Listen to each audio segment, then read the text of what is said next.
So we're at our conclusion.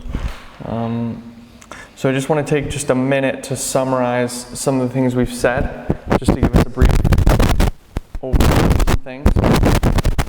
So what we've done, what we started doing yesterday, was we started by looking at Revelation 13 and specifically the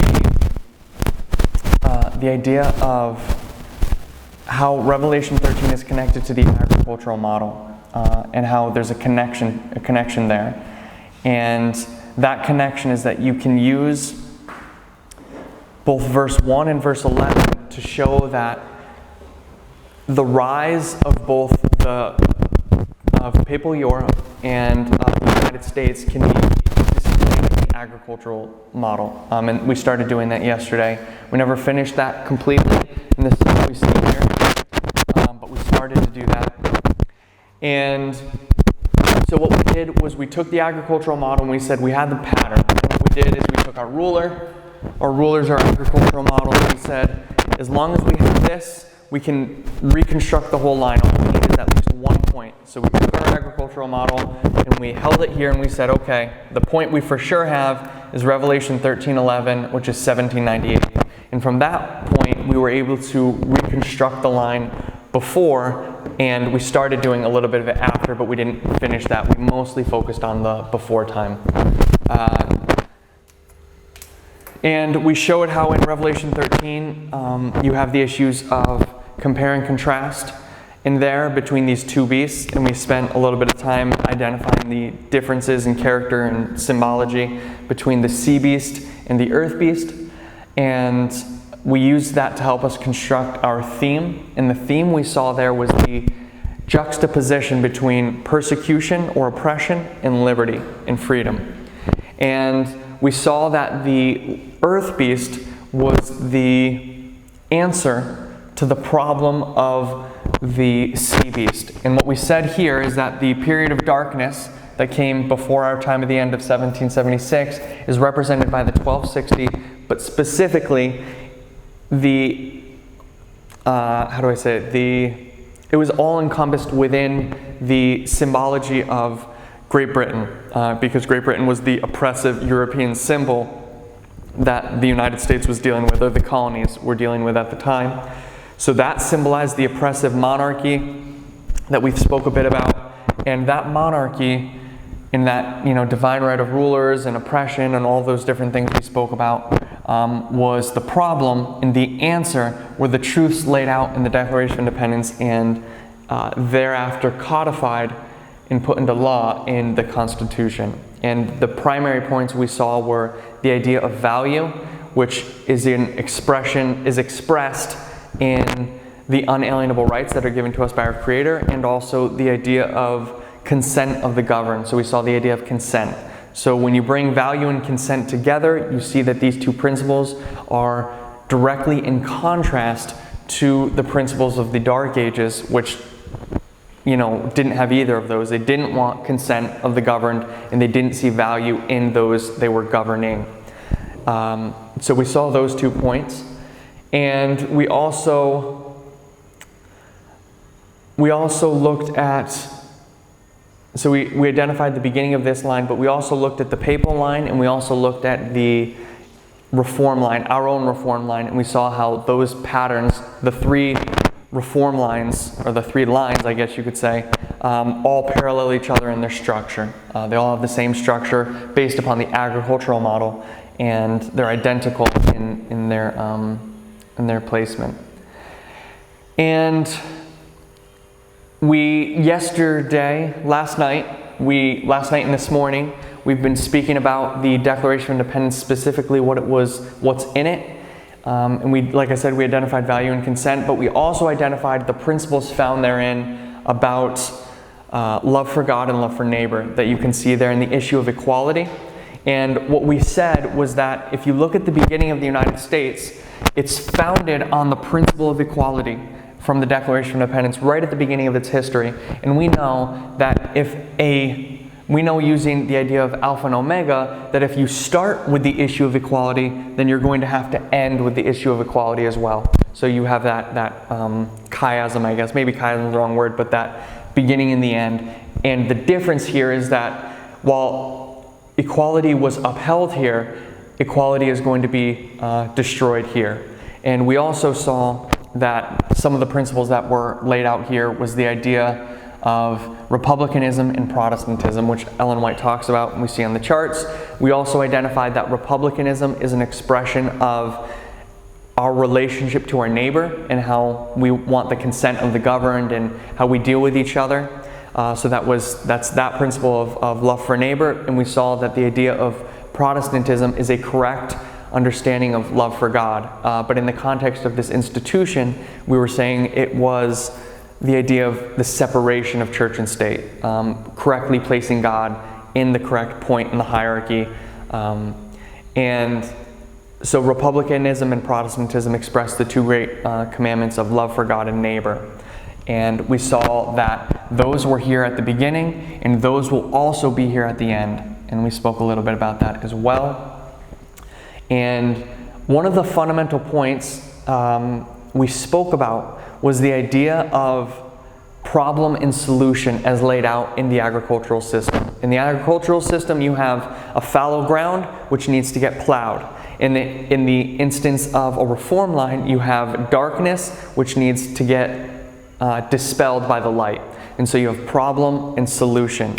And that simple concept helps us to understand this history here and what all the conflicts that take place along this line. And what we identified over here was that the problem of religious and civil oppression and all its encompassing baggage that comes with those two things are the problem, and the solution is this liberty. But there's this conflict because people who are on this side of the line want to maintain these institutions of darkness, whether it's slavery, inequality, ignorance of, if we make these prophetic things, ignorance of dispensational truths, or so on and so forth. So all those are located on the left side of the line, but the problem is individuals want to hold on to those things, and we identified that those people, by the definition we were working with, would be conservative. Just like we saw Lucifer was the first conservative, and he tries to hold on to his understanding, his misconception of the nature of heaven, the kingdom of heaven, his position, Christ's position, and he tries to hold on to those things after it's been clearly expressed what the true nature of the matter is. And so we saw how Satan was the first conservative, and we see that all the way down here at the end of the world, but also in U.S. history. We also looked at the root word of conservatism, which was in the history of, or it found its origins in the history of the French Revolution, that there were those who wanted, after the French Revolution had already happened, wanted to get back to a monarchical system, which was again a symbol of the Dark Ages. So they're trying to get back to the 1260, the symbol of darkness. So what I want us to see in all of this is basically the idea, amongst all the other things we spoke about, that all the information that you need is given at the time of the end of this message here, once at least by the time of the formalization. And the problem, and that information is going to unfold. It's like a seed, and all the genes are there for it to become a great tree and supply all the wants of, or a great tree or a plant or something that you can harvest and use. But all of it is right there in the beginning in that seed, and all the issues can be dealt with from the time of the end with the information that is there present. The problem is the individuals who are in contact with that message, whether it be the founding fathers here or whether it be in our history, us as individuals in this movement, have our experience lags behind the information that we have, or the message as it is present. Same thing with something like William Miller. William Miller or Elder Jeff come into play here at if we say this is 1798 or 1989, just the time of the end, the message is present at that point. The problem is that Miller doesn't know it and Elder Jeff doesn't know it, or John the Baptist doesn't know it, whatever history you want to get into. That first person there doesn't realize the information that they have in that moment, and it takes time for truth to be developed and for them to get it, even though that information is there. But as we look at the time of the end as a broader picture, and not just within the context of a small dispensation like this, but if you look at the time of the end for the whole reform line, all the information is there. The problem is it takes time for the individuals to come to grips with that as they progress through the reform line. And basically all these increases of light that we've identified here are really just an unfolding of that original message. Another way of thinking about it is each one of these points is a growth spurt for the plant, for that seed, until it becomes its full fruition.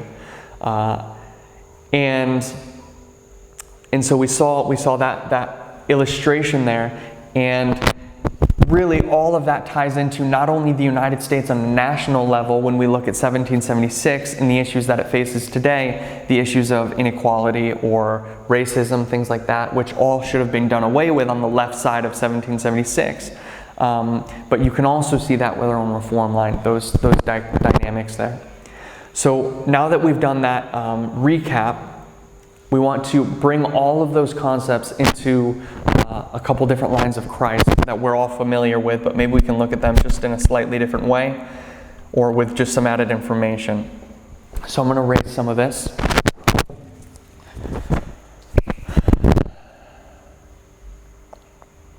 We'll erase this.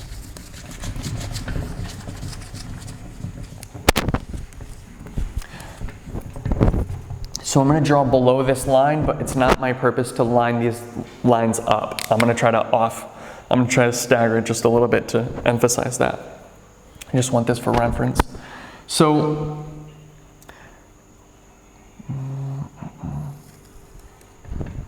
the first line I want to mention that we're all familiar with. So let me just say this. There's two primary lines of Christ that we're all familiar with. What are those two lines? What are the two primary lines that we have for Christ? There's two. No, the ones we presently use. What are the two present lines we use for Christ? So we have that one. We have the one for John that illustrates the two messengers of John the Baptist and Christ. And we'll mention that one in a second. But what's the other one?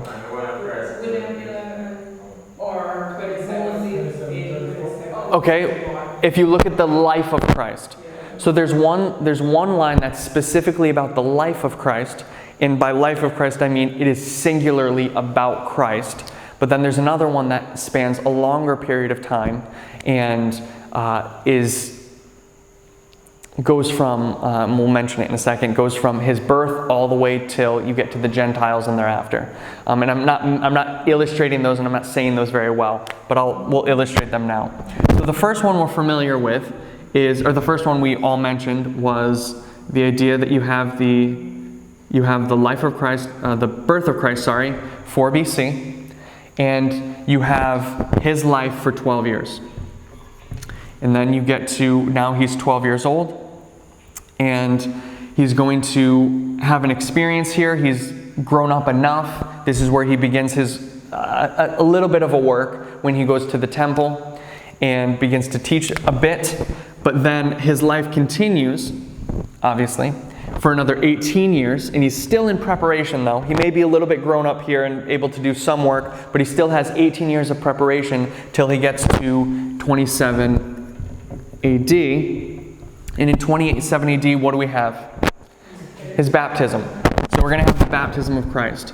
So we'll put baptism right here. Baptism. And after his baptism, where does he go? Into the wilderness. And this is something we've been just speaking about recently with Elder Tess. So now he's in the wilderness. Wilderness. So he's in the wilderness, and the wilderness, as I understand it, maybe somebody correct me if I'm wrong, but the wilderness is going to end at what we would call Panium, yes? Is that how we all understand that? Is that accurate? Yes, no? What? Say again? At Panium? I'm not saying that, I'm asking that. It's sort of a question. Because that's when he goes Yeah. Does somebody know different in when other tests has been illustrating? So we'll assume Panium. It's not going to make much difference in this context. We're not going to talk about it at all. Anyway, we're not going to write Panium there anyway. But so what? But that would be the marriage at Canaan. What would be the marriage at Canaan? This? Yeah. Okay, the marriage at Canaan. That's what he does next. You're right. I'm saying if you were to put our reform line under it, would it mark Panium? Would it mark that spot? But anyway, regardless of what happens here, it's not germane to what we're talking about. But you have this line, and this is a line that is explicitly about Christ as the primary symbol from beginning to end. It is the line of Christ. Maybe I'm saying that in a weird way, but you'll see what I mean here in a second. Christ is the primary focus. He's 4 years old. He lives for 12 years. He does something. He lives for 18 more years of preparation. He does something again with baptism, goes into the wilderness. It's all about him, about nobody else in this context. And this is one of the lines we've been looking at. But there's another line, and I'm going to erase some of these ones so I can really off-center it, because again, I don't want to line these up. The other line we're familiar with is the line that we were saying just a minute ago, our brother was saying.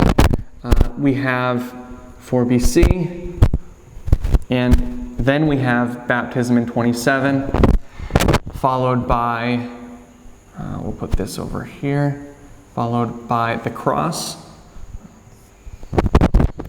Then we have, what is this? This is Pentecost. Pentecost. And let me make that just a little bit bigger, the space. Pentecost.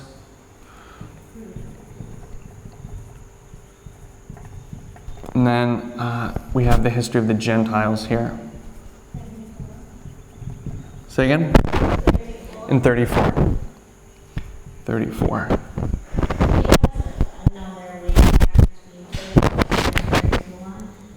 For John and Christ. Yeah, first of cleansing.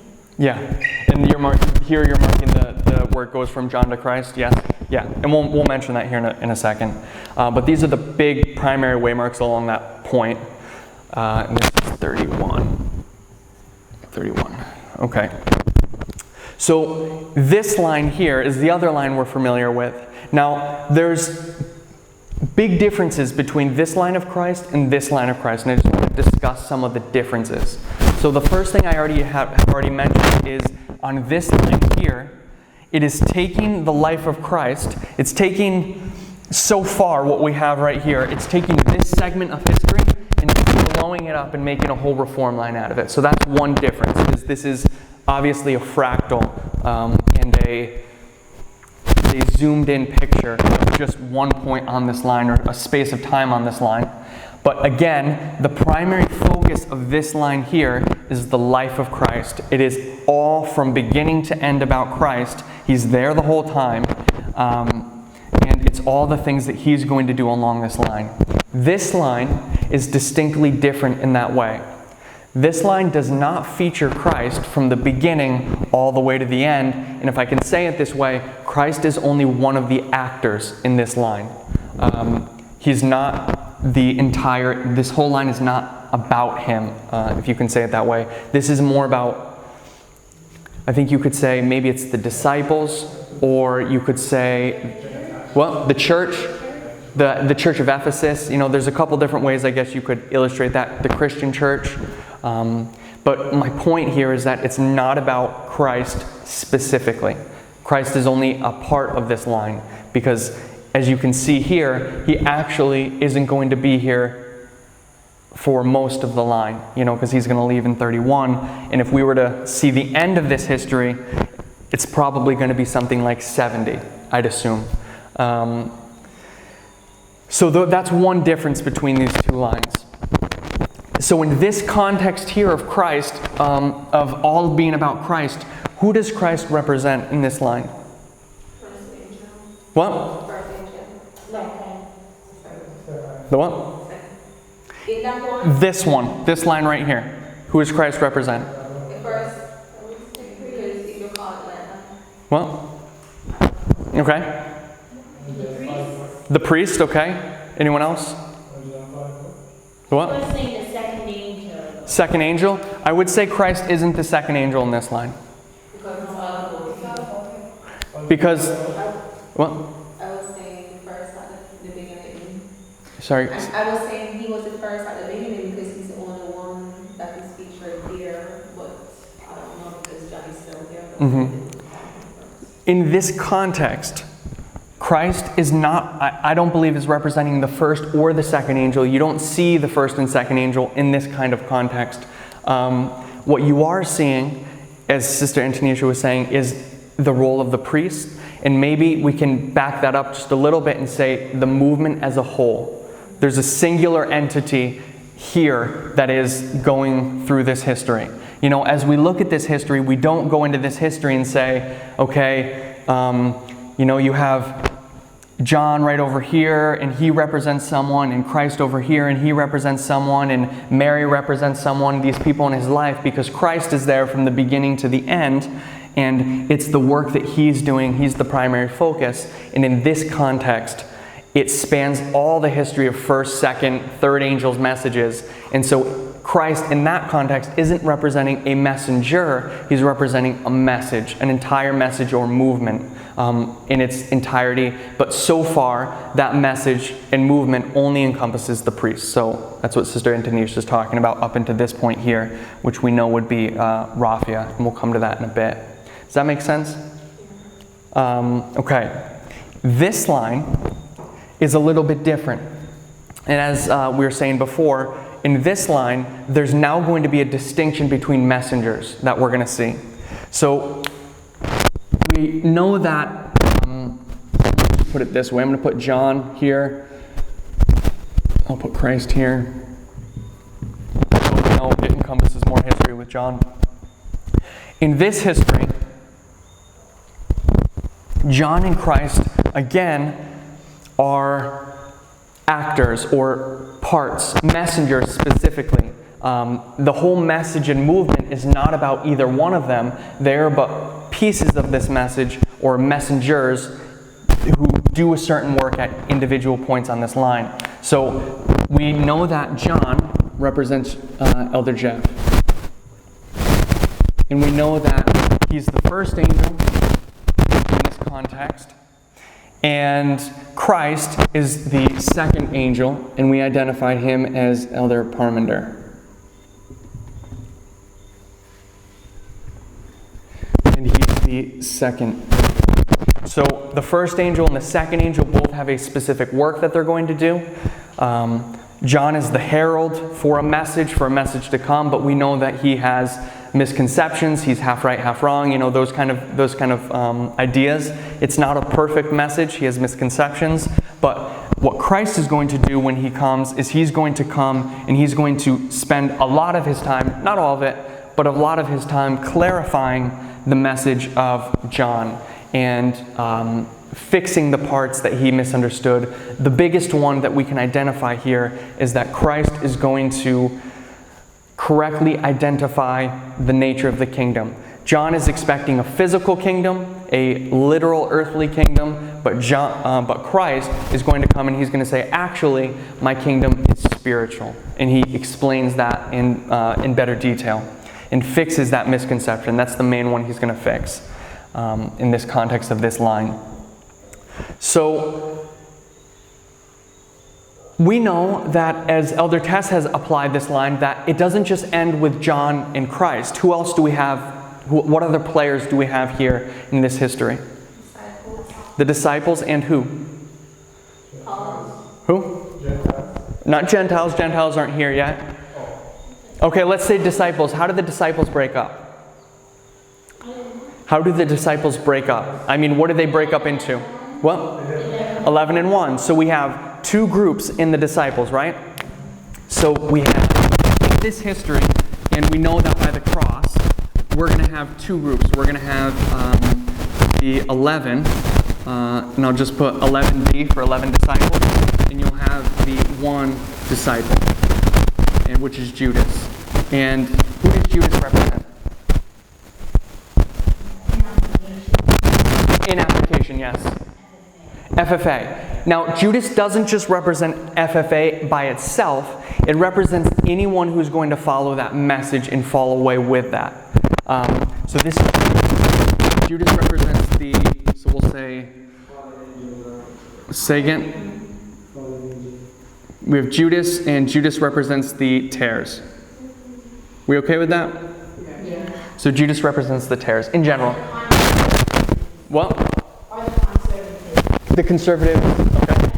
In the context, how it is explained is that Judas is one who holds on to the message of John without intent on letting go. That's a good point. Judas is going to try to retain the information that he had about John's message, which he can't be held accountable for because he was ignorant. Both of them were, and Christ hadn't come to clarify that. But once Christ comes to clarify the message of the nature of the kingdom, when that message comes, Judas says, I'm not going to follow that. I still think it should be a literal earthly kingdom. That's a good point. So Judas represents conservatism.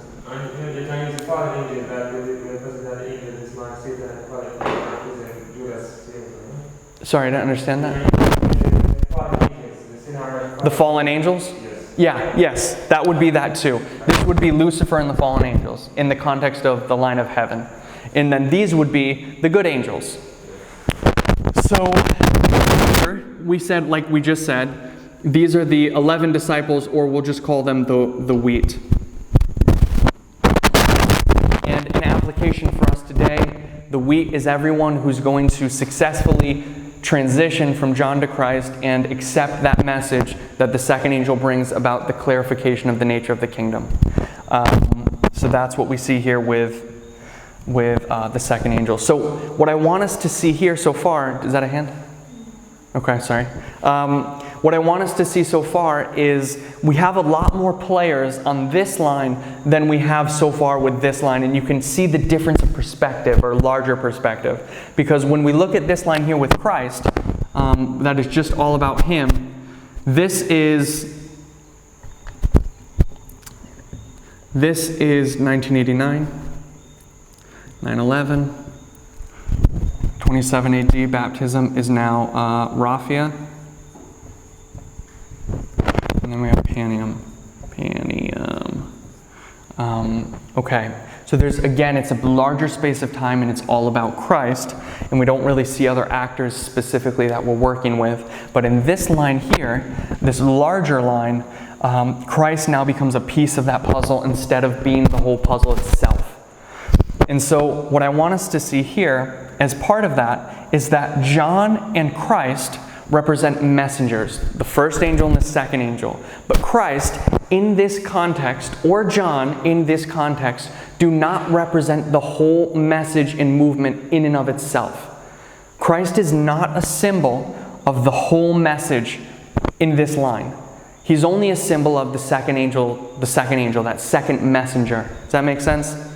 Do we see why that is? Do you see that the difference in these two lines? What? Well, more than anything, he's illustrating the second messenger. And he does a work. Christ is going to do a limited work here, or a specific work, and then Christ does a work here. That's what we want to see. He represents the second angel, and he's going to do a work here. And in this context, Christ is representing a messenger who brings a message. So there is the first angel's message, and there's the second angel's message, and there is a group of people who are tested by that message, and that is those people here. And I think, if I could say this, if we're all familiar with the parable of Matthew 13, in Matthew 13, you have the servant, and then you have the wheat and the tares. We're familiar with that? So in this context, Christ is outside of the problem.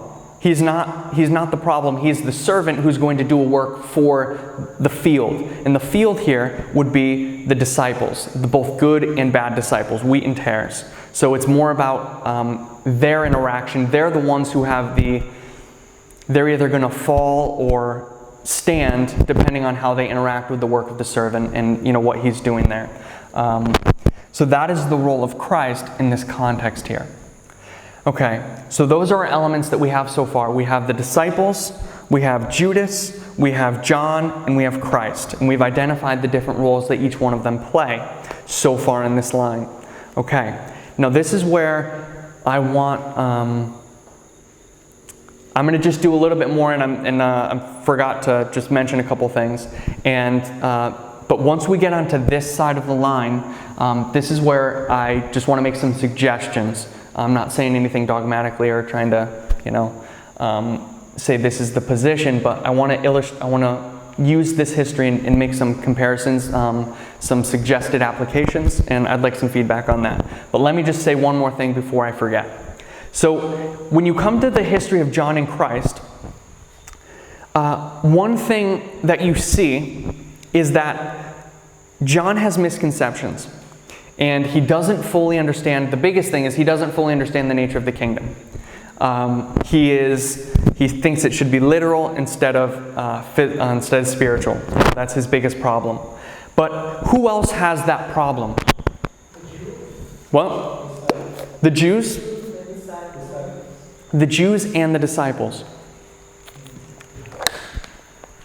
Everyone has that misconception. Nobody was free from that misconception at this point before Christ comes and makes some clarifications. The Jewish church as a whole, the disciples, and the first messenger. So let's break those three down. Who would be the Jewish church in our application? Adventism. So Adventism has a misunderstanding of the nature of the kingdom. The messenger, John, messenger would be Elder Jeff, and the disciples who represent the individuals in the movement. They also have a misconception as well. And so in this context, let me just make one more point before continuing on with what we just said. The disciples represent the individuals in the movement. They represent the individuals in the movement. That's the best way to say it.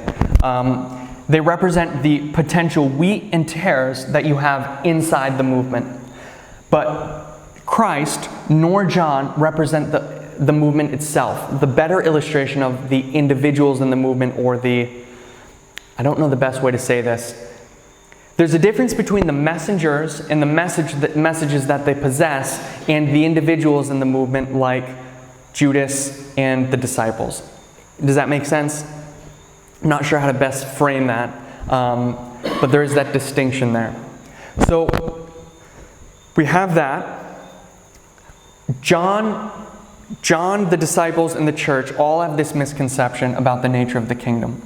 Now, once we come to the history of Christ's clarification on this, now, even after that clarification is made, the clarification, if I can say it this way, the clarification is present, and the message that is being given here is perfect. The message that Christ is giving is a perfect message, but even though that misconception has been dealt with at a message level, in that Christ, the second angel, is giving that message, there's still misunderstandings by the individuals about what he has said.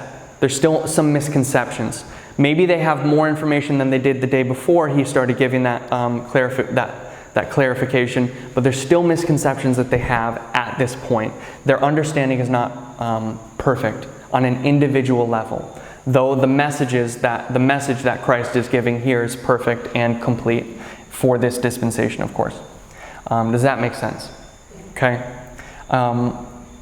So now that we have that, and there's more we could say about the misconceptions. One of the misconceptions that they have as well, that I think is pertinent for our line, is the fact that John, the disciples, and the church all have a misunderstanding is the wrong word, a prejudice towards the Gentiles. There's this prejudice that exists, and Sister Wright writes a lot about it in terms of the in terms of the disciples and the church at large, and John himself even. But she writes a lot less about John, more about the disciples, and more about the church. So there's this idea that there's misconceptions about the nature of the kingdom individually, but there's also misconceptions about the prejudices that the disciples and the church at large have about the Gentiles. And one reason that is interesting or that is important is because when we come to, one second, when we come to the line of Christ, this line that we have here, this line is unique compared to any other line in inspired history. I guess you could say it that way, for a couple reasons. First reason is the line of Christ is the only other line of success that exists in sacred history. Do we understand what I mean by that? Yes? No? Anyone not understand that? The line of Christ is the only other line of success in all of sacred history, in the inspired record. Everyone okay with that? Do we get that? Okay? Anyone not get that? All right. Which, very important point. The reason that's important is because, why is that important? Let me ask that question. Why is that important? What can we do with that information? Can make it a parable of the other line of success. Or We- use it as an example to illustrate, to better understand what is transpiring within our history. Amen. So our history, when I said the only other line, I meant that our line, the line of the 144,000, is the only line other than Christ's line that is a history of success, which means these two lines specifically can be used as a parable and a example of each other. They can be paralleled, which is what we're doing here, of course. Now, sorry, let me put some waymarks here real quick. 1989, 9/11. So once we have that information, there's one more piece of information that we can use, or that we can get. Panium, Sunday law. Okay. So the other point of information we have is this. The line of Christ is also the only line other than our line that features an ingathering of Gentiles. Do we understand? So no other history has a time where a group of Gentiles are going to come into the church. This is the only other line other than Christ that features that. As well as, it's the only other line that features that taking place, a line of success, ingathering of Gentiles, and the other thing that it features is a change, a dispensational change in the midst of the line, in the middle of the line, between two churches, between a old church and a new church, a old covenant people and a new covenant people. So in the line of Christ, that is the Jews and the Gentiles.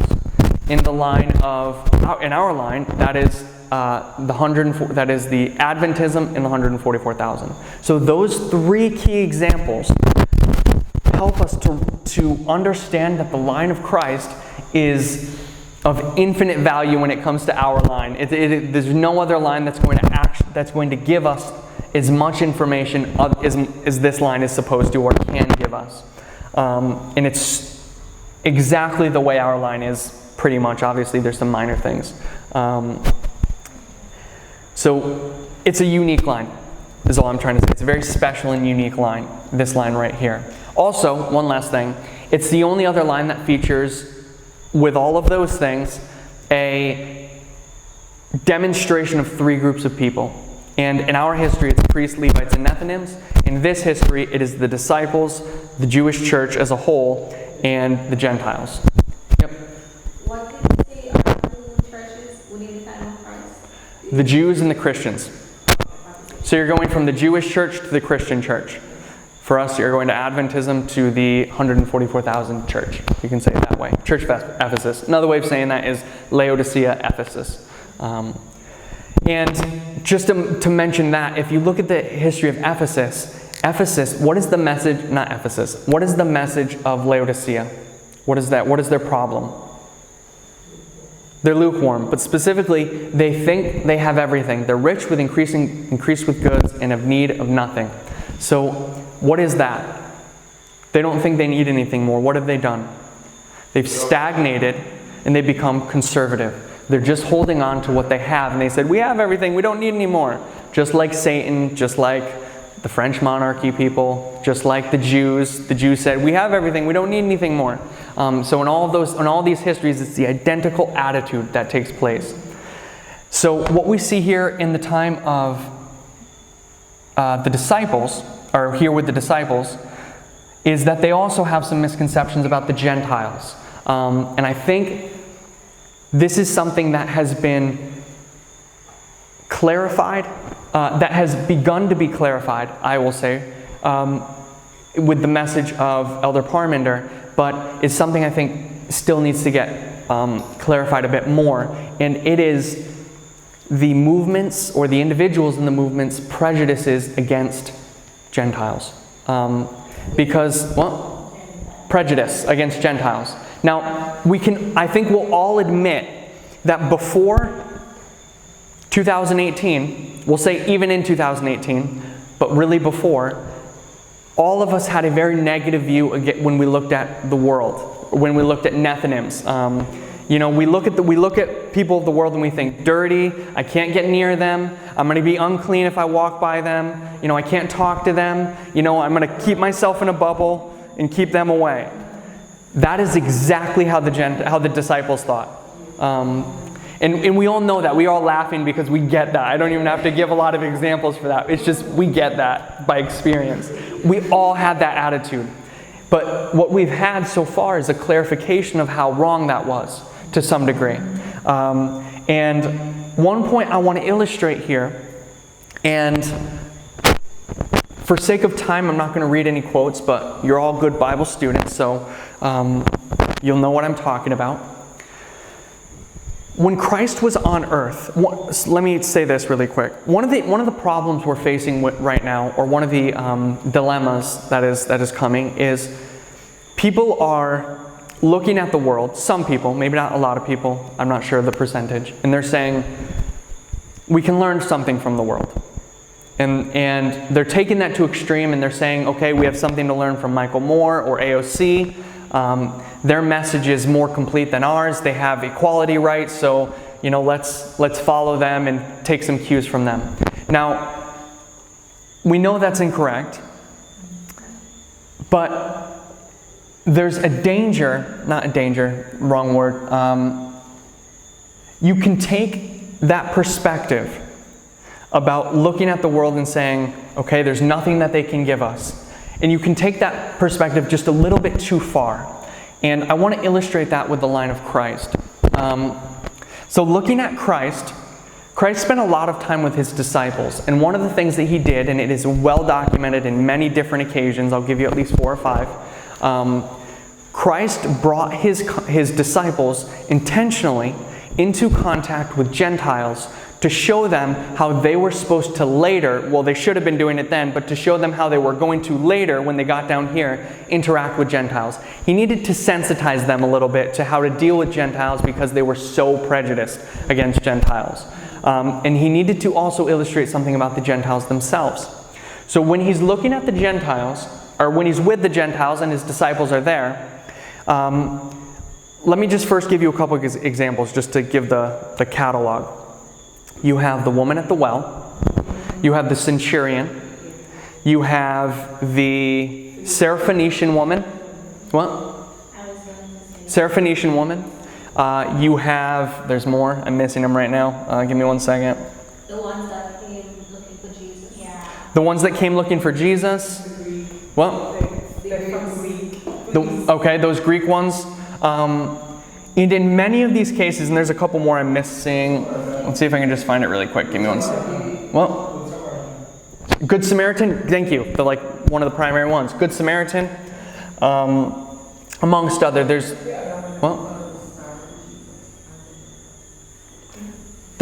couple of them. Did you think of another one? The were they Gentiles? Well, the one who turned back and said thank you to Christ, he said he was a Samaritan. He was a Samaritan? Okay, so let's take that one. We can take that one as well.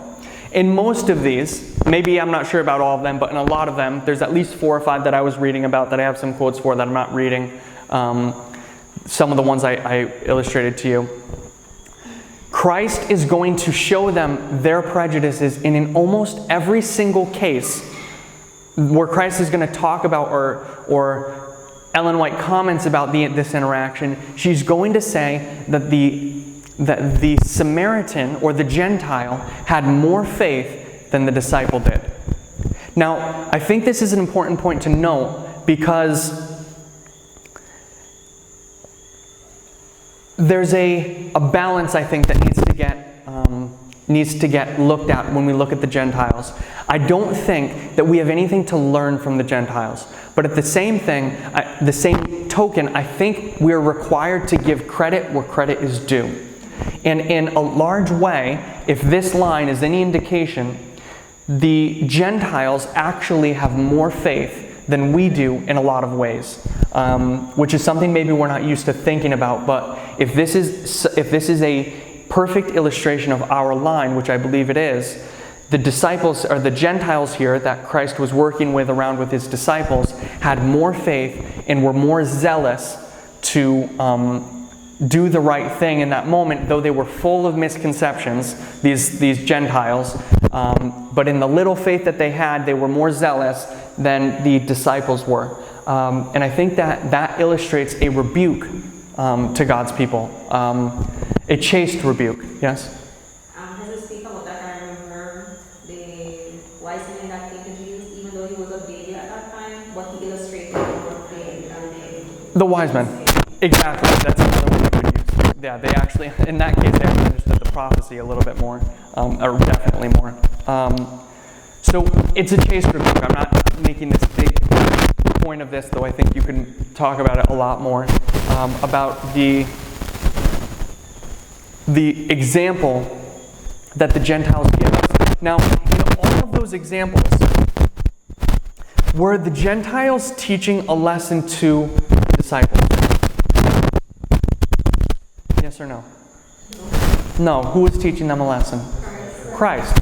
Christ would say, look at that Gentile right there. Look at the Syrophoenician woman. Look at the Good Samaritan. Look at the woman at the well. Look at all these different ones I mentioned a minute ago. And he would use them as an example and say, in some cases, he would actually rebuke his disciples and say, look, they have more faith than you. Look at what they're doing. Look at all the prejudice that you have towards these people who want to interact with you. You're either getting in the way, or you're so prejudiced that you have this problem with the Gentiles. Now, it was Christ that was teaching them the lesson. It wasn't the Gentiles that were teaching them the lesson. So in that case, the teacher is Christ within the movement. But Christ was illustrating the problem, and he was putting the Gentiles in the correct position. And what did he even say to them? He said, look at the Gentiles. They're ready to harvest. He said, don't say there's 4 months to the harvest. They're already ready now. They're just waiting for you to come. Now, obviously, it wasn't exactly their time. There was a little bit longer that needed to happen, but Christ was saying they're pretty much there already. They're ripe, almost ripe. And I think that's an important point to illustrate here. And I think we could talk a little bit more about that for the sake of time. We won't, but I just wanted to mention that about the disciples. Say that again. Specifically what they were doing, like he had specific things and not just their general life. Mm-hmm. It makes a lot of difference in what he did and what he had done.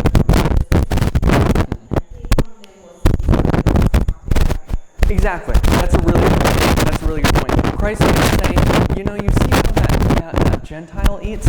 You should eat like that Gentile, or whatever the thing may be. Or you see how that Gentile worships? You should do like they're doing, or whatever that kind of example you want to use. He didn't say that. The illustration, the point of contention that Christ had was the prejudice that the disciples had from them towards the Gentiles, and also the faith of the Gentiles. That was the point he was illustrating.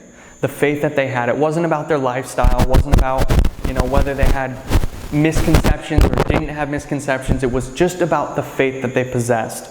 And he was saying that they were zealous and sincere in their faith, and that the disciples were looking at them in the wrong way. And we know that we've been rebuked in a lot of ways silently, or I think really as a movement we've come to this natural realization in a lot of ways how bigoted we've been in the past towards Gentiles. And we've sort of realized that in the last while. So that's another point about the disciples' growth that I think is important. And again, the disciples here, I'm not saying the disciples are representing the movement or even the messages that are coming out of the movement. I'm saying they're representing the individual people in the movement who are tested by the first or the second message. I want to make that clarification because I'm not saying that the message is prejudiced or that the movement is prejudiced, but we as individuals have our own growth process that we're all undergoing, just like the disciples did. And we can either grow like these disciples did, or we can fall like that one did. Okay, so now I want to, with our remaining time, which is short, I want to just look at this history here a little bit. I'm going to go over just a smidge, and hopefully you will allow me to do that. Okay, so I plan to read a lot of pages of notes, but I'm not going to do that. I hope I'm going to just read key phrases, but I would hope that we could look at these later maybe, and I'll write the references on the board and see them in their full context and maybe get a better perspective of that. So let me just set the stage for what I'm going to say here. One thing we're familiar with is this idea here, this pattern, that there is a time of the end, an increase of knowledge, a formalization, and a shut door or the end of that dispensation. Now, we know, and I had it down here before and we already talked about it, but we know, I don't have our line here on all, okay, maybe here, it's that one line. Anyway, we know that this pattern can be used to illustrate every single dispensation along the line from 1989 all the way to the second coming. There's always this repeating pattern of time of the end, increase of knowledge, formalization, and a closed door. I want to take that pattern, the history post-cross, from cross to Pentecost, and see if we can identify those characteristics, which I believe we can, if I'm saying some of these things correctly. And this is where I want suggestion and feedback, because these are just suggestions. And hopefully it can be a blessing, at least just thought of them, even if there's some clarification that needs to get made. Okay. How to do this? So you're hoping to picture an increase of knowledge, a formalization, and a shut door for the dispensation post the cross and previous to I'm going to take this history and show how there's an increase of knowledge, there's an unsealing, an increase of knowledge, a formalization, and then that work is ended here. Now I think it's less of a closed door, and it's more of just what?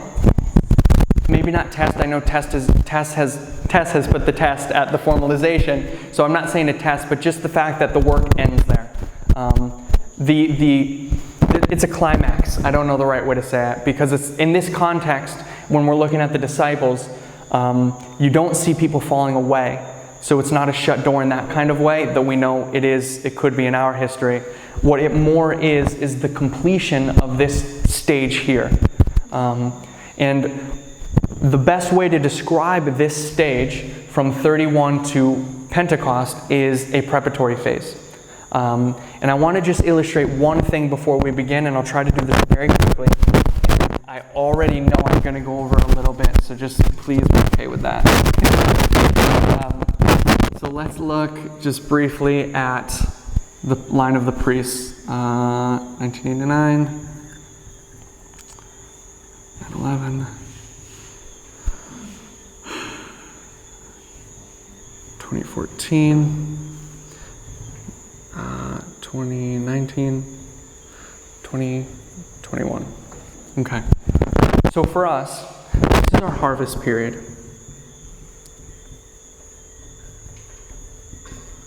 But for the Levites, this period represents their Sunday law history. Their latter rain history, yes. For the Levites, this is their harvest. This is their latter rain. As Sister Antonisha says, latter rain. Okay. We're all familiar with that. And then they have the history before. But I really just want to highlight this right here. So one question that we've had, and as I understand, I think it's answered, is that we know our closed door is here, right? And we know that the close, so that's our close of probation. But the close of probation, and our close of probation is different than others, but we know that the close of probation for the Levites is here, but it's a progressive close of probation. It's a little bit different than ours, and it encompasses that history. Because, part of the reason that is because as they are coming to their closed door, they're also receiving a message and they're being called out, which is different than us because we were called out before and we're receiving a message, and then we were tested and came to a door later, which is different than them. They get the door and the message at the same time. So one question we've had, and again I believe it's answered, is that we have a door here, and this is our door, and they have a door here, and this is when they come in at this point. Who comes in here? What's the answer? Who comes in between 2019 and 2021? Levites. What? Levites. No, Levites come in here. What? No one. No one comes in. There's this gap here where nobody comes in. So there is the inquirers still, even though There's a what? inquirers. There very well may be inquiry. But in terms of people entering the movement, no priests enter the movement after this point because all the priests are present. And no Levites enter the movement till this point because this is where they come in. So you have this space of time where it's quiet. A little too quiet, it seems. But there's a reason for that. And, yep. So you're saying that God doesn't do priests? What? They're not finished with the priests now? We're done with priests, no more priests. As I understand it, that's what I believe is being taught right now.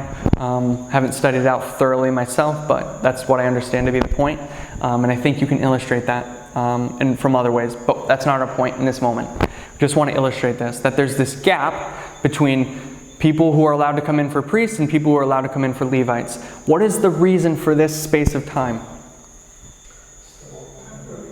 Preparation for who? The priests. For what? To do what? To do this work. These priests here are preparing to do this work over here. We're okay with that? Yep. So, looking at the line, not quite so here. So they're in the wilderness here. Okay.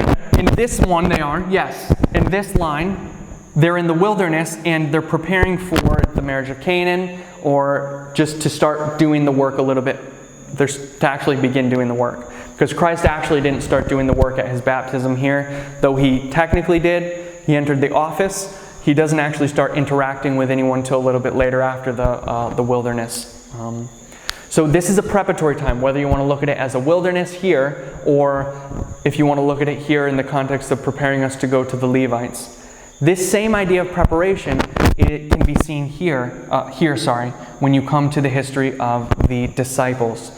And again, I'm not going to be able to read all the quotes, but what Christ was preparing them to do, and we'll talk about Christ here a little bit in a moment, Christ and God and the Holy Spirit were preparing them to do this work here at Pentecost and thereafter.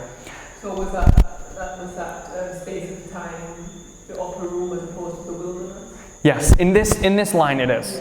In this line it's wilderness. In this line it's upper room. Now, let's talk about that for just a moment. How long is this history from cross to Pentecost? 50 days. How are those 50 days broken up? Anyone know? 40 and 10. What is the 40? Christ is on the earth. Christ is on the earth. He's there for 40 days. 40 days. What happens after that? He leads, he ascends, and what happens for 10 days? They're in the upper room. For 10 days after that. What was Christ doing for 40 days? Teaching them what? That he would send the comforter. That he'll send the comforter. He was very specific what he was teaching them. What was he teaching them? Anyone know? I remember there's a Bible verse where it says that we believe from Moses and all the prophets. He basically explained. He explained to them what he had explained before. Okay, so we'll hold that for a moment. Let's tell a story for just a second. Let's do some storytelling. What is the context of this post-cross moment? So you're a disciple, we're disciples, and it is the day of the resurrection, and you don't know about Christ yet. What is your condition? You're ignorant for sure, but what? Are you happy? Are you sad? Are you anxious? You're confused? You have no idea what's going on. Because you didn't expect that, the disciples didn't expect what had happened there. They were totally blindsided in some degree by what had happened. Though in some cases they start recollecting some of the words Christ said. But for the most part, everyone's pretty much blindsided by the cross. And on the day, the next day, or not the next day, but that Sunday, by that time, before Christ is resurrected, they are confused. They have no idea what's going on, and they're fearful. And we'll read a quote here in a minute. They actually locked themselves in a room and shut the door, barred the door, because they were scared that they would come for them next. That's their condition right now, right after the cross. And resurrection day comes. The women come to the tomb. Christ isn't there. Women go to the men. What do they say? The women come to the men and they say, "Hey, Christ is resurrected. We literally just saw some angels." And what do the men say? Rubbish. You're just seeing things again. And so they totally dismiss the experience that these women had. Ironically, at that same time that these women have come, where is Christ? Who does he first appear to? Well, Mary. mm-mm. Where does he go? Does he appear to Mary? He's a God. Remember, she thought he was a God. Okay. They're still at the tomb. There's at the tomb. So after the tomb, they've already left. They've already went. Where does he appear to? The road to Emmaus. He goes to the road to Emmaus, and who's there? Who's on this road? 2 disciples. These disciples are walking an 8-mile journey from wherever they are, from Jerusalem to this other place, and I forget the name of the place. What? Oh, Emmaus. That's where they're going. The road to Emmaus. Obviously, they're going to Emmaus. And so they're going to Emmaus, and what are they talking about? They're talking about Christ. In what context? They're talking about how disappointed they are and confused they are. And this stranger comes up behind them and he says, "What are you guys talking about?" And so there's like, "Hey," and so they start explaining it. I'm sure that they explained it very ashamedly. That they were talking like sort of embarrassed and a little bit confused, because they didn't have the power to really understand what was going on. And then Christ starts talking about the prophecies. And as Sister Antonisha said, he starts from the beginning and he goes to the end. And what does he do? He explains everything he's already told them before. But now he's telling them in this moment here, and he's clarifying, Christ is clarifying here everything he said back here, and he's explaining how it was supposed to be exactly what happened. And this is the whole, so they're having, what are they having? What's happening to the disciples? They start the trip ignorant, and where do they end up? Enlightened. They're having an increase of knowledge, these disciples right now, on the road to Emmaus with Christ. So on this road, they have this increase of knowledge, and they get to the end, and they're like, wow, it was Christ. Everything happens, and they turn around, and they run all the way back that evening, back to Jerusalem. Where do they find the disciples? In the upper room. And let me just read you something of this. And I'm skipping all the quotes I wanted to read that emphasize these points really well about an increase of knowledge with the road to Emmaus. But let me just read this. On reaching Jerusalem, the 2 disciples enter at the eastern gate, which is open at night on festival occasions. It's still right after the feasts. The houses are dark and silent. Continuing on, they go to the upper room where Jesus spent the hours of his last evening before his death. Here they know that their brethren are to be found late as it was. They know that the disciples will not sleep till they learn for a certainty what became of the body of their Lord. They find the door of the chamber securely barred. They're scared. They knock for admission, but no answer comes. All is still. Then they give their names. The door is carefully unbarred. They enter, and another unseen enters with them, Christ. So what I want is, and then what are they going to do to the disciples? These two disciples are going to enlighten all the rest of the disciples about what Christ had told them. And then once they have done that, then Christ appears to them and gives them even more information. And now they all believe what the women had said. So one thing I want to identify here, and I'll read another quote in a minute, but this whole history, one problem, just erase some of this. One problem is the fact that it's not accurate to call this the upper room. Because in reality, if you read the quotations and you read through this history, the period from Peter is the upper room. Because if we read the quotation, they're immediately in the upper room after. We know that they're going to spend 10 days in the upper room. But what Sister White is going to say, and I'll read it in a moment, is that the disciples, many of the disciples, made a temporary residence in the upper room at this point. Yeah. And what have they done with this upper room? We just read it. What did they do to the upper room? What did they do to the door? They bolted it shut. What happens when you bolt the door shut? Nobody can come in. They've bolted the door, and nobody can come into this upper room experience that they're having. Just like what's happening now for the priest. We've bolted the door here in 2019, and we're not going to open that door again until we get to 2021. The door is shut. We've bolted it. And this whole time is our upper room experience, where we're having this experience like Christ, like the disciples. We're having an increase of knowledge. Yep. The fact that they bolted it, and it's only when the disciples came in that Christ was able to come in with them. Mm-hmm. So does it mean therefore that we will have to open something before?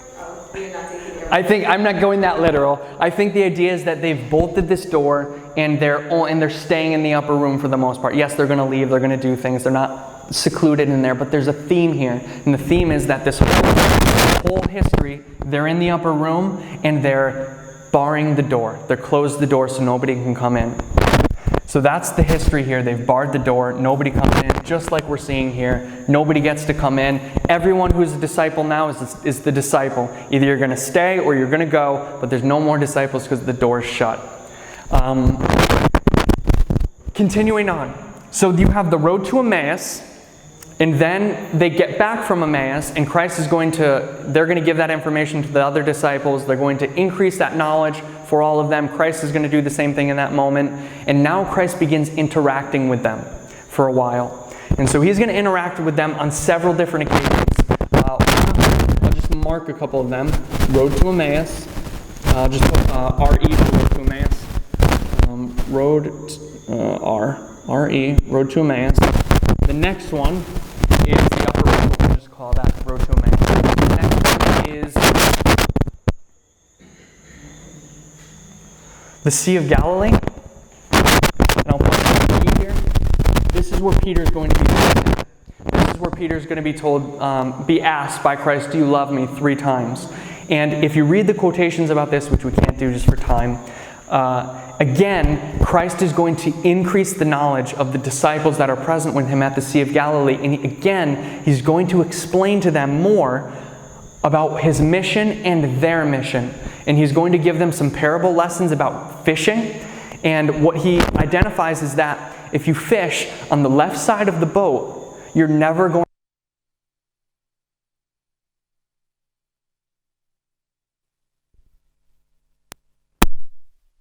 object lessons to them, a couple different ones, that tell them about the work that they're going to do. They're fishers of men, and they only can be fishers of men as long as they're connected with Christ. And he tells them about their work. Sister White comments on it a lot. And so they're increasing their knowledge again in this illustration. And the next point, So are you saying that the left side of the goals would be representing the dispensation that we have passed already? that's a maybe. I didn't think about it that way, but that's a maybe. That's interesting. And that's kind of neat. So if this is a boat, maybe. I see what you're saying. I get what you're saying. Oh, this is a bad boat.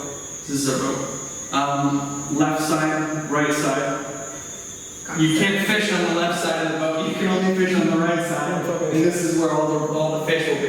Yeah, that's kind of cool. Maybe. Stream of two information. Two streams of information? Okay. Same application, right? Well, they're going to be fishing on the right side. They're fishing on the wrong side. Anyway, those are at least those are good ideas. So the Sea of Galilee, they have more. And now, this next one, yep.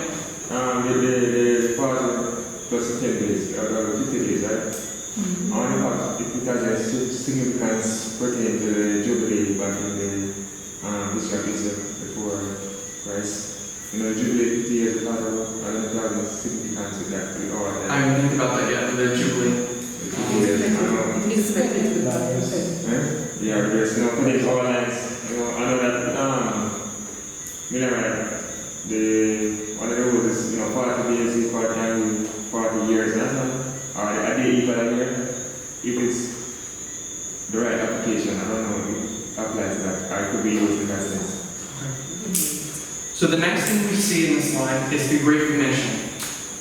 And that comes, actually, it's more over here. It's right before, it's going to be right before he leaves. A little bit right before he leaves. Great Commission. What does he do with the Great Commission? What does he give them? He gives them their standing orders. He said, go out to the rest of the world and teach. Be the teachers. And he explains to them, but Christ, this is a neat one, but Christ commissioned his disciples to proclaim a faith and a worship that would have nothing to do with caste or country.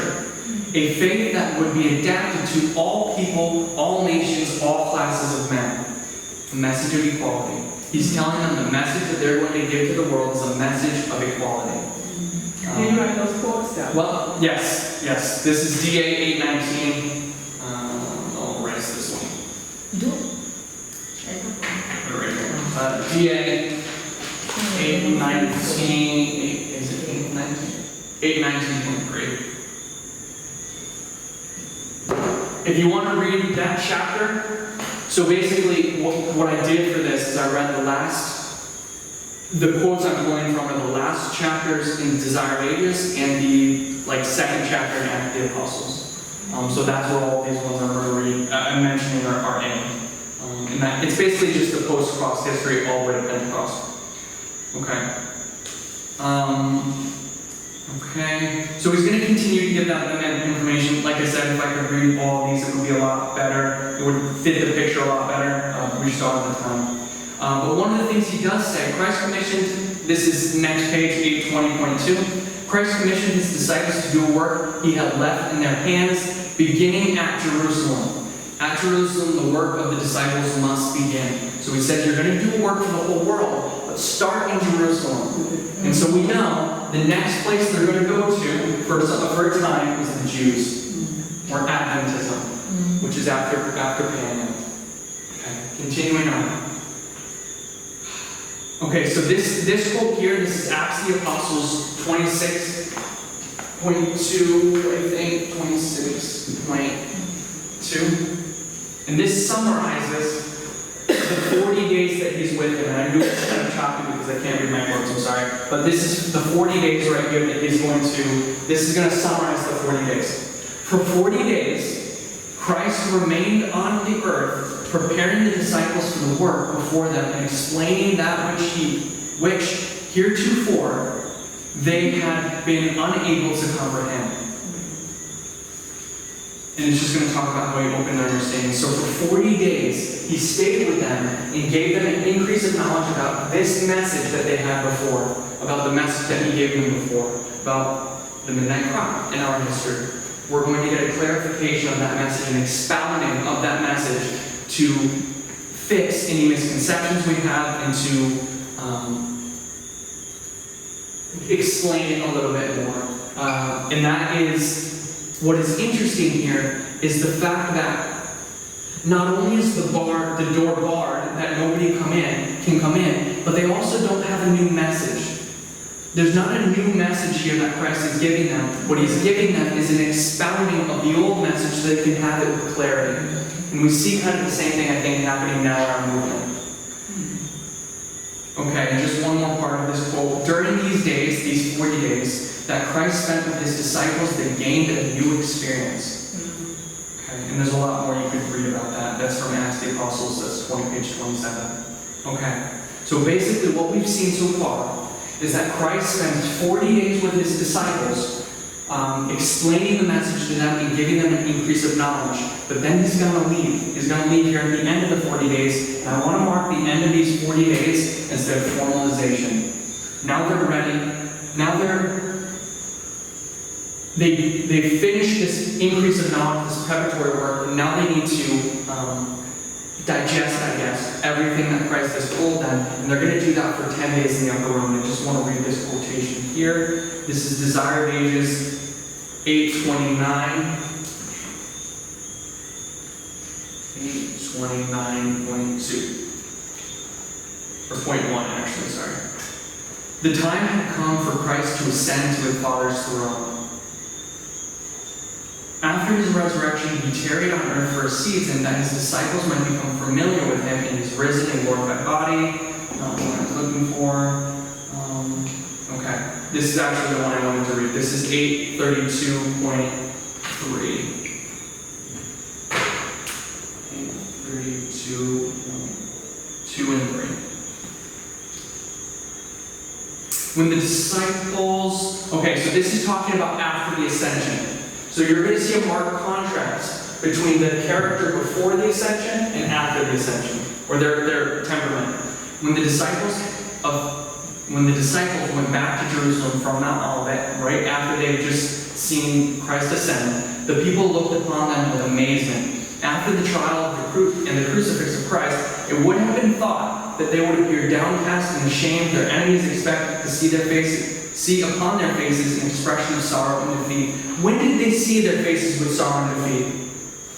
Here. In this history. Maybe not the whole time, but definitely at least in the beginning. They had the look of sorrow and defeat. But now they don't. Their faces were aglow with a happiness not born of heaven. They did not mourn over disappointed hopes, but were full of praise and thanksgiving. So there's a marked contrast now that their message is formalized and they fully understand what's going on. And they're baffled. They're baffled the people because they can see the countenance of change. Amen. The disciples no longer had any distrust of the future. They're ready to go now. So I want to mark that point, this ascension, when this character change takes place, or not character change, but this emotional change takes place. They were fearful over here, they were distrustful, they didn't have the correct understanding. Christ had to be with them to give them this increase of knowledge, but now he had finished that work. They were empowered by seeing him ascend into heaven with the angels, and they are now have no distrust of the future. They're happy, complete 180. And now that they have this formalized message, now they're going to spend 10 days in the upper room. And let's talk about that for a moment. As the disciples returned from Olivet to Jerusalem, no, that's the same. Similar one. In obedience to Christ's command, they waited in Jerusalem. So there's tearing going on for the promise of the Father, the outpouring of the Spirit. They did not wait in idleness. As the disciples waited for the full fulfillment of the promise, they humbled their hearts in true repentance and confessed their unbelief. The disciples prayed with intense earnestness for fitness to meet men in their daily intercourse to speak words that would lead sinners to Christ. These days of preparation were days of deep heart searching. They realized the gospel was to be carried to the world. They claimed the power that Christ had promised. So they're in unity, and they're happy, and they're ready to go, and they're preparing themselves with this newfound information for this moment here at Pentecost. And from this point, one point I forgot to mention is that Christ leaves at this point, we know. And who's going to come in this place? The Holy The Holy Spirit. So Christ is going to leave, the Holy Spirit is going to come down here at Pentecost, but before Christ leaves, he gives them a little bit of the Holy Spirit when he breathes on them in the upper room. And I forgot to read that quote, I would have mentioned it if I read the quotes, but he's going to breathe on them, and it says, Sister White says, it would not time for the Holy Spirit to be manifested yet. But he gave them this little bit of the Holy Spirit to teach them a special lesson. And the special lesson was they needed it for this increase of knowledge, and they needed to know that their work was going to be connected with the Holy Spirit. So that's the early rain, that breath was the early rain. Yeah. Yeah, it was. So, increase of knowledge and all this history here, formalization of the message, and then there's this little bit of time where they're digesting it, there's still a little bit of preparation needed, that deep searching of soul until the time appointed comes, and now the day of Pentecost comes, and what happens at Pentecost? What happens here at Pentecost? Or at Pentecost? It's a harvest. It's a harvest of the Levites. What happens on the day of Pentecost? 3,000 people come in. On that day, 3,000 get harvested. And who were these people? Jews. They were Jews in Jerusalem. They see this thing that had happened with the disciples, and now 3,000 of them get harvested into the message right then and there in that day. So what I want us to see here, and hopefully it made sense, was the idea of this increase of knowledge, formalization, and this little preparation work before the harvesting of the Levites. So this history here is the history that we're in presently from Raphia Campanium. We're in the upper room this whole time, though obviously it's more pronounced right there. The doors are barred, which helps us to understand this history, and we have no new message, it's just an expounding of this message that we have already had. And yeah, that's it. Okay, at the onset, you said that you were unclear as to how you would define that dispensation, particularly the last phase. I don't know. Whether or not you would call it shut door. Oh, this, yeah, okay. Yeah, but you said it's more a completion of the work that had commenced, and based on the narrative that you have plotted there, I can see why you are seeing it that way. You read Acts of the Apostles, page 26, paragraph 2, and it reminded me of a quote that Elder Tess often uses to explain parable teaching at Pentecost. And so I looked at what you read and saw that the quote did say, not disbelieve, but I saw that the quote did say what you said it said, which is that Christ spent those 40 days teaching his disciples about the things that he had been teaching them prior to that point. And then you come to this quote, and when the Holy Spirit is poured out, they are made to understand all the parables that Christ had taught before. And it says, the teachings that had been mysteries to them were made clear. And they were able to lay aside their fanciful theories. But the paragraph that follows, it's Testimonies for the Church, Volume 8, page 267, paragraph 2 and paragraph 3. The second paragraph says, but the disciples had not yet received the complete fulfillment of Christ's promise. They received all the knowledge of God that they could bear, but the complete fulfillment of the promise that Christ would show them plainly of the Father was yet to come. So the work that he commenced during that 40 days was capped, so to speak, on the Pentecost and the outpouring of the Holy Spirit. Similarly, you can see that or development it's steady and slow, and you can see it's 50 days. 50 days, and for the lessons to be so dramatic suggests to me the conditions of the disciples and our own conditions. And